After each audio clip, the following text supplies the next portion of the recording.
Hi guys, this is the weekly tarot card for the week commencing Monday, the 7th of June 2021, using the Rorig deck, and intrigued to see what we get after last week's Six of Swords.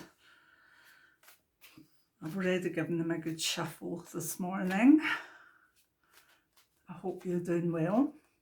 For any newbies out there, I welcome you. Please subscribe to the channel and hit the wee notification boxes, and also join me if you can on KoFi as a subscriber. You don't need to give any money. I mean, you can donate if you want to, but a lot of the transcripts or the essays behind various sort of teaching videos are up there, and they're up for free. So you'll see the KoFi link down below, and just go over and you can get a PDF.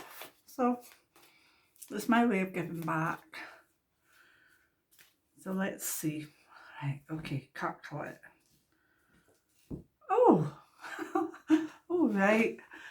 Well, we have the Six of Swords again. That doesn't happen too often. So you could look at last week's video and get it all again.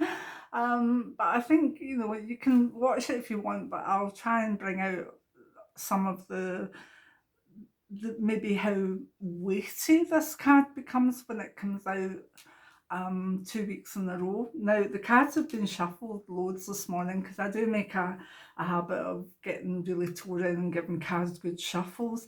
And I felt this morning it was important I really did that. And it's probably so that I know in my heart that this hasn't just been a sticky card or whatever.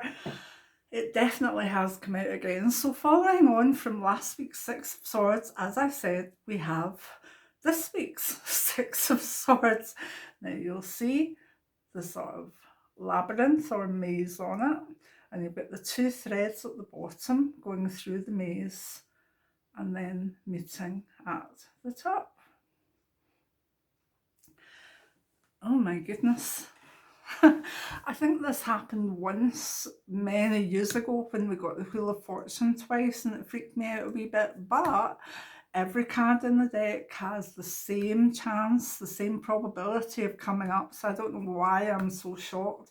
It's just that I went on so much in the last video of why the Six of Swords is my favourite card in the deck. So anyway, in Rorig, it's got this amazing sort of maze and the threads going through it, coming to little ends and dead ends and finding their way through and joining and flowering at the end of it. It truly is a gorgeous card. The more traditional meaning is of emigration, of people moving on from one island to the other, maybe going across sea, a travel across sea, a movement to a new beginning, leaving the past behind. And that's the meaning of it in Rorig too, the sense of finally getting through the maze and coming together with whatever you should be coming together with. Now, globally, this could be a very major card because it could mean maybe threads of politics coming through that maybe are coalescing more to move forward to the future, and that doesn't necessarily feel bad. What I would say about it is politically, with the Six of Swords, it's when people can move on from old ideas, work their way through maybe blockages to get into the new idea or the new outlook, and then finally they're through and they're with it. Again, that can be a very good card, and it can allow different regimes to compromise, and that can be a good thing too. So globally, this seemed to have started a week ago, and it's following on for the next week ahead. And I look forward to your comments if you see anything in the world that you feel matches up with the flow of the Six of Swords over 2 weeks. Now, I've not been in my comments for a while because I've been very busy with the sunshine. We've had some lovely weather here, and I have been enjoying my flowers in my back garden, so I know when I go on, I'll probably have about 200 or 300 comments, but I will get through them.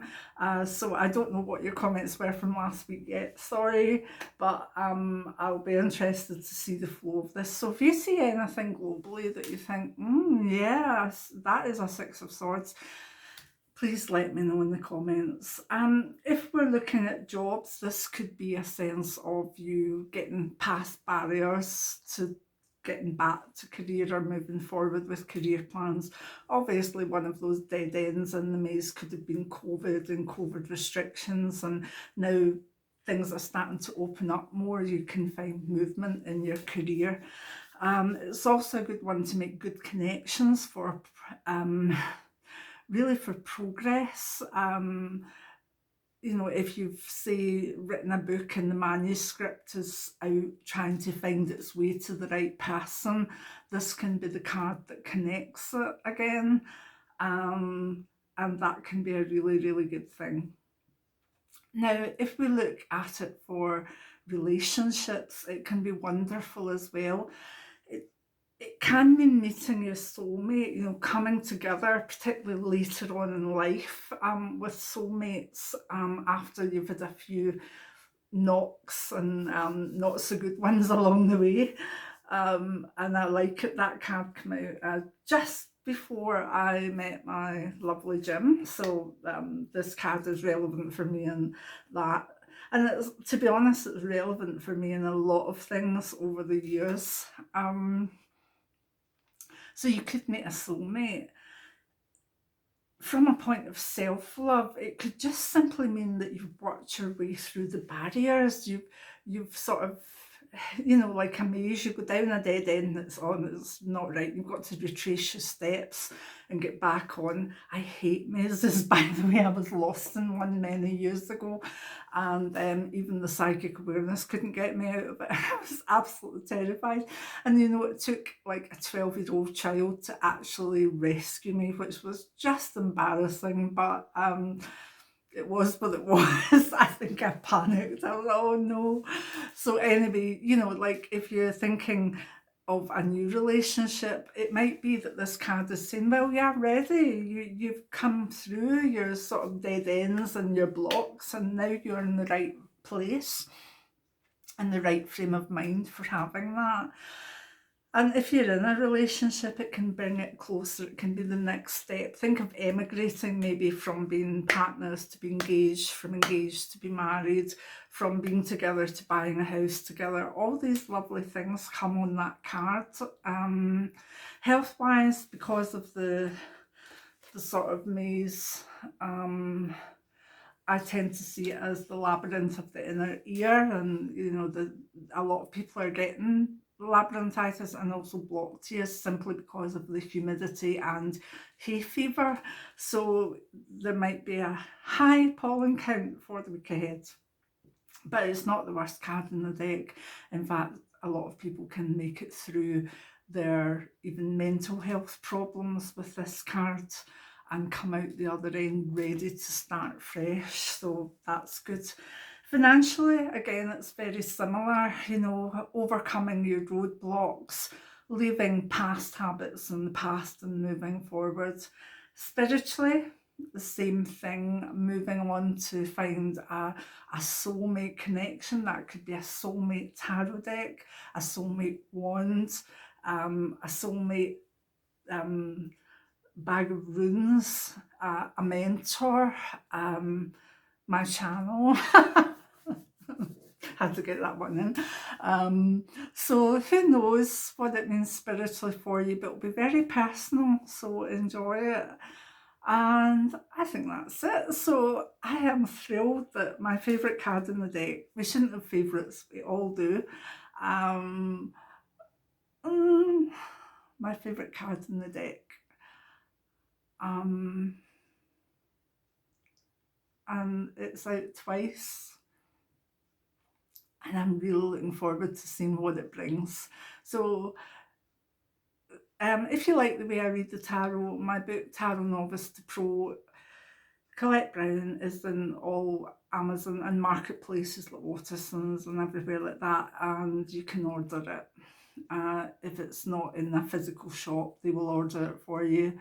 And remember my nice Clairvoyant book, my Memoirs, because in my videos I try to drop information in and make things personal, and my Memoirs obviously is the most personal book that I've put out there, apart from maybe the Menopause one.